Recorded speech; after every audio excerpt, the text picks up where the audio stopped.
ఏ నరుడు నమ్మదగినవాడు కాదు. ఎవరిని నమ్మాలి, ఎవరిని నమ్మకూడదు కూడా తెలియట్లేదు. అట్లని మనుషుల్ని నమ్మకుండా ఉండలేము కదా. మన మనుషులం, జంతువులు కాదు, మనుషులం. కాబట్టి మనిషికి మనిషి యొక్క సహాయం సహకారం కావాలి.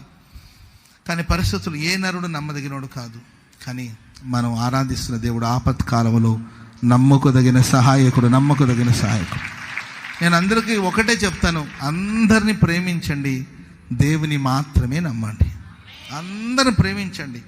మనుషులు ఏదైనా మనకు మోసం చేసిన పెద్దగా మీరు అప్పుడు ఫీల్ అవ్వకుండా ఉంటారు. ఎందుకంటే అబ్రహాం పాస్టర్ గారు మాకు ఎప్పుడో చెప్పాడు, మనుషులు నమ్మదగిన వాళ్ళు కాదని. అంతేరా, నీ బతుకు అంతే, పో. Praise lord. నన్ను మోసం చేశారు, నన్ను నమ్మి ఆ ఫీలింగ్ మనకు ఉండదు. అప్పుడు అబ్రహాం పాస్టర్ గారు మాకు ఎప్పుడో చెప్పాడు, బైబిల్ ఉన్న భక్తులు ఎప్పుడో రాసి పెట్టాడు.